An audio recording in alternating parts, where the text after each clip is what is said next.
$2.66, and natural gas at $4.51. This is Joe Dunham at Pets at Peace Pet Cemetery and Crematory.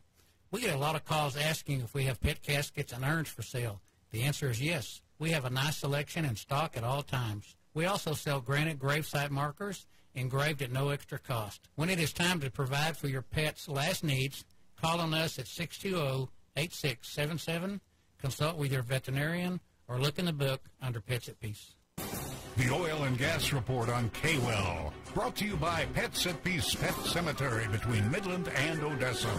Remember, when it's time for your pet's last needs, it's Pets at Peace. This is Michael Savage. Join me for the Savage Nation Monday through Friday from 5 to 8 p.m.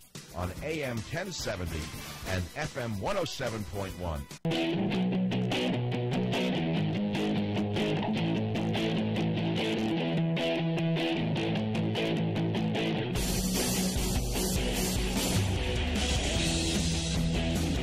Exposing left-wing media bias. No stone left unturned. The Sean Hannity Show is back on the air. All right, 25 till the top of the hour. Happy Friday. And, yeah, we're going to take your calls for the half hour. But it's Friday. You've been working hard. You're headed home. You want a smile on your face. We have a brand new Friday concert series set up for you. Charlie Daniels, Zach Brown, and Big and Rich. Let's hit it. The devil went down to Georgia. He was looking for a soul to steal. He was in a bind because he was way behind. He was willing to make a deal. When he came across this young man sawing on a fiddle and playing it hot, and the devil jumped up on a hickory stump and said, "Boy, let me tell you what. I guess you didn't know it, but I'm a fiddle player too. And if you'd care to take a dare, I'll make a bet with you. Now, you play pretty good fiddle, boy, but give the devil his due. I bet a fiddle of gold against your soul because I think I'm better than you." The boy said, "My name's Johnny, and it might be a sin, but I'll take your bet, and you're going to regret because I'm the best there's ever been. Johnny, rosin up your bow and play your fiddle hard, cause hell's broke loose in Georgia, and the devil deals the cards. And if you win, you get this shiny fiddle made of gold, but if you lose, the devil gets your soul."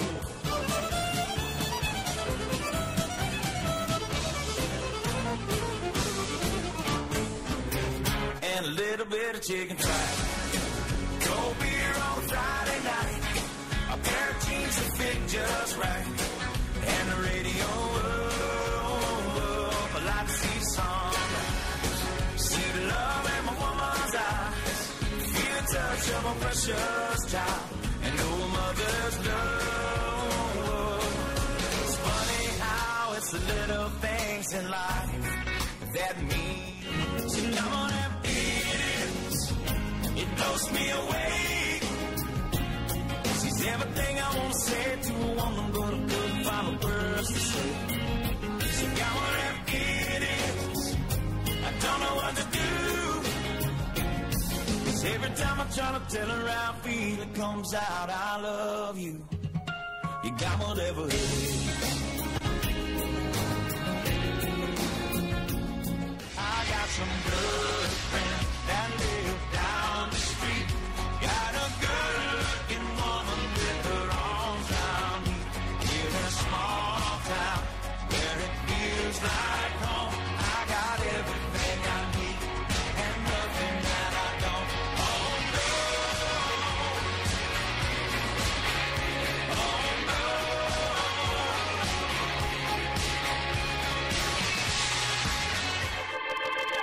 Well, we're coming to your city. Gonna lay our guitars and sing you a country song. We'll all be flying higher than a jet airliner. And if you want a little bang in the yin-yang, come along. I don't know, put a little fun in your Friday. Get you all set in the right mood for the weekend. All right, let's get to our busy phones as we say hi to Peter. Peter is in the great state of South Carolina. What's up, Peter? How are you? Where in South Carolina are you? I'm in the Charleston area. Have you ever been to Hall's Steakhouse in Charleston? Which time? You've been there a bunch then, huh? Lobster macaroni. Go for it. Oh, man, it's even better than that. That was the best, one of the best steakhouses ever. Love the place. And they greet you and they tell you goodbye. No, they're the best. I actually got to meet the owners when I was there, and a lot of great people go, and what a great, fun place to hang out, too. It's a great place to be. It really is. Anywhere in downtown Charleston is a great place to be. Yeah, that's true. What's going on? So judges sign warrants. If we now know that the FISA court was lied to, why haven't those judges signed warrants? And that goes right back to what Trump said, that Justice Roberts said there is no such thing as an Obama judge and so forth. That's proof there is. Those judges should be signing warrants for those people that lied. Remember, it's Chief Justice Roberts that appointed these FISA court judges. I don't off the top of my head remember. I think there's 9, 10, 11, maybe. I don't remember the number, but 12.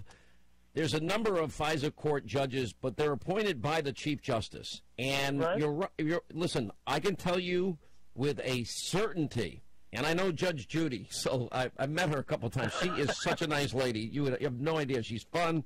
She's so dynamic. What a personality. And I've gotten to spend time with her. But I will say this. No judge is going to take being lied to. No judge is going to now. Judges now knowing that they knew what was presented in those FISA applications being false, knowingly false, and that those people that signed off were signing off and verifying the accuracy and authenticity of this, and they never verified it, and withholding certain information?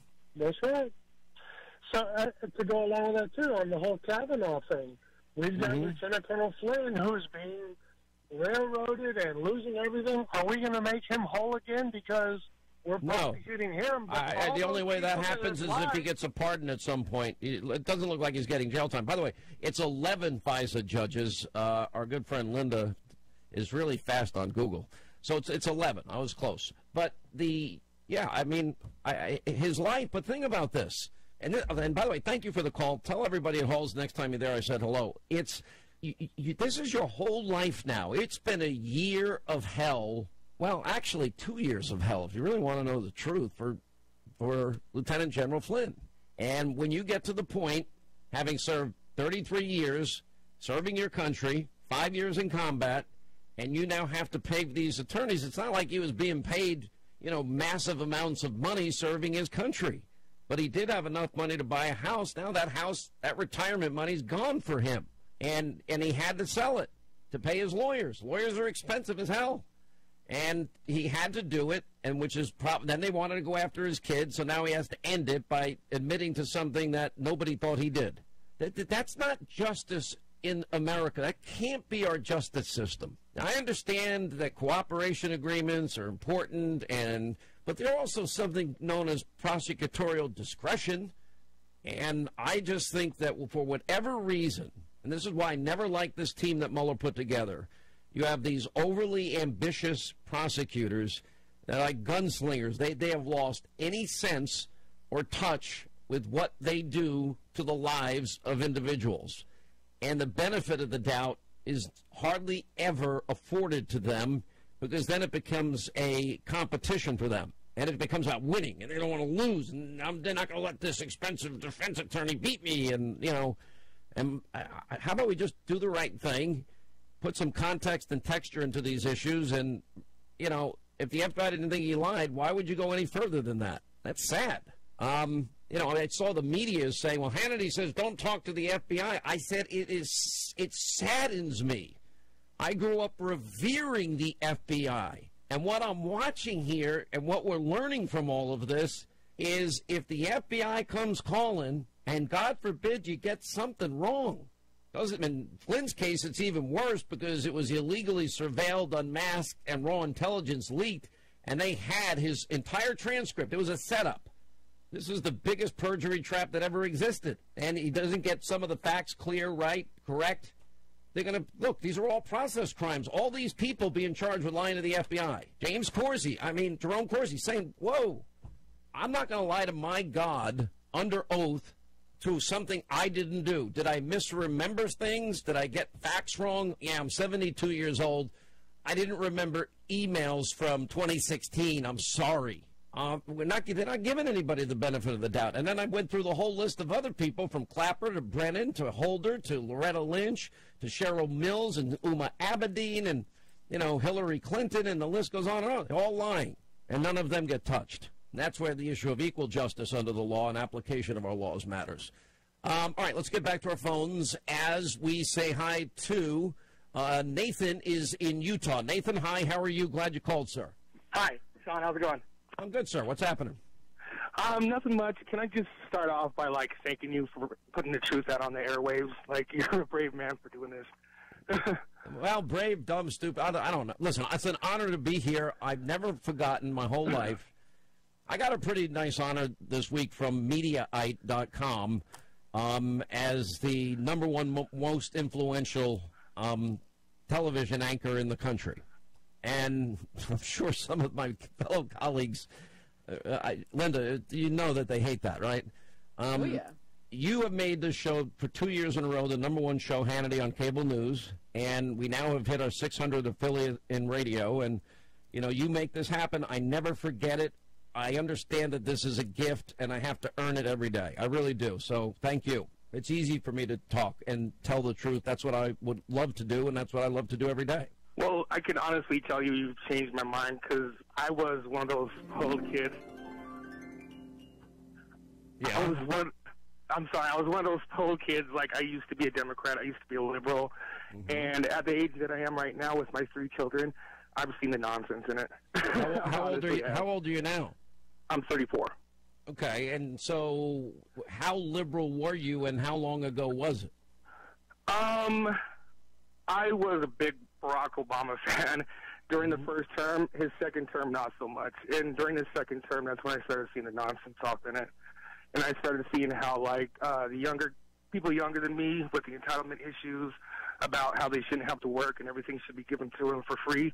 I think it's absolutely ridiculous. And once they get out into the world and they have to do things for themselves, they're going to see the ridiculousnness in it. You know what I mean? Isn't it an amazing life lesson when a kid goes out and gets his first paycheck and then sees, well, wait a minute, I get paid this much, but I only got that much. How much? And then they start looking at their pay stub, and although I guess direct deposit probably takes care of all of that. I would love to, if you want to see tax laws change in this country, Nathan, get rid of withholding. In other words, let them pay you your entire check, and it's your responsibility to figure out what you owe the federal government, your state government, your city government, your property tax people. You know what? And if people have to write a check for that every week or every month, let me tell you what's going to happen. It's going to piss a lot of people off. You ask people what do they get paid, they'll give you the number of the net that they take home, not the gross, which they really made. And unfortunately, we just look what happened to Macron. I'm telling you that they only can push people so far. And $7 a gallon for gasoline, his popularity was soaring. I think he's now down to 18%, and he pulled the tax back.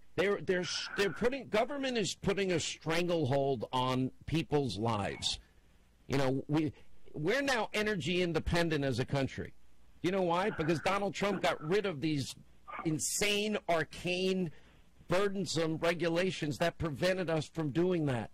And that means the lifeblood of our economy is right here, and we just have to take it out ourselves. And the other part of that is we have hundreds of thousands of jobs created, ironically more revenues to the federal government, and the money that people make, then they're buying cars and they're building houses and they're renovating houses and they're going out to dinner and they go to Disney and they take vacations and everybody benefits. Let me tell you one thing. Everybody in America, I think, can be well off. I really believe that. It depending on what you want to do, people can always be successful right now in this country, today, regardless of government. All right, listen, God bless you and your family. I'm behind. I appreciate your call. I'm glad you changed your mind. I'm glad if I played a little part. Thank you. Listen, you know what it's like in the holidays? You can actually be with your whole extended family, and you just all ate a big meal, and you're sitting around. Everyone's a little lazy, dozing off, and you're all on your own electronics, iPad, a laptop, a BlackBerry, an iPhone, and it's just you even text each other, and you're right next to each other. It's ridiculous.